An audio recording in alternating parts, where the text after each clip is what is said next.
அனைவருக்கும் வணக்கம். இந்த பகுதியில நம்ம கடல்ல இருக்கக்கூடிய நவகிரக கோயிலை பத்தி பார்க்க போறோம். ராமரால கட்டப்பட்ட இந்த நவகிரக கோயிலை பத்தி நம்ம பார்க்க போறோம். ராமர் இலங்கைக்கு செல்றதுக்கு முன்னாடி உப்பூர்ல வெயிலுகந்துங்கிற விநாயகரை வழிபட்டுட்டு தேவி பட்டணத்தில் கடல்ல 9 கற்களை வச்சு அந்த 9 கற்களையும் 9 கோள்களா பாவிச்சு வழிபட்டிருக்காரு. ராமர் வழிபட்டுட்டு இருக்கிறப்ப கடல் அலைகள் சீற்றத்தை விஷ்ணு தடுத்திருக்காரு. அதன் பிறகு கடல் அலைகள் அமைதியா மாற ஆரம்பிச்சிருக்கு. இதனால அந்த இடத்துல கடல் அலைகள் அதிகமா இப்போதும் காணப்படுறதில்ல.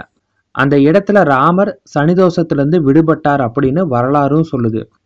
இந்த கோவில்களுக்கு நவபாஷான கோவில் அப்படின்னு ஒரு பெயரும் இருக்கு.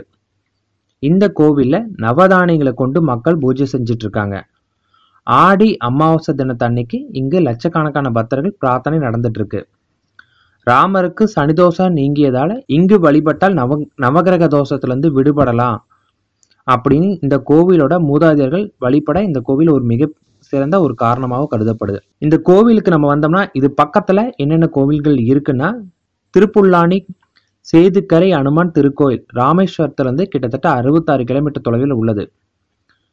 திருப்புல்லானி ஆதி ஜெகநாதர் திருக்கோவில் சேதுக்கரையிலிருந்து ஒரு 5 கிலோமீட்டர் தொலைவில் இருக்கு. உத்தர கோசமங்கை மங்களநாதர் திருக்கோவில் திருப்புல்லானிலிருந்து 11 கிலோமீட்டர் தொலைவில் இருக்கு. தேவி பட்டணம் நவகிரக கோயில் உத்தர கோசமங்கையில இருந்து 32 கிலோமீட்டர் தொலைவில் இருக்கு. உப்பூர் வெயிலுகந்த விநாயகர் திருக்கோவில் தேவி பட்டணத்திலிருந்து 16 கிலோமீட்டர் உள்ளது. திருவாடானை ஆதிரத்தனேஸ்வரர் திருக்கோவில் உப்பூர்ல இருந்து 28 கிலோமீட்டர் இருக்கு.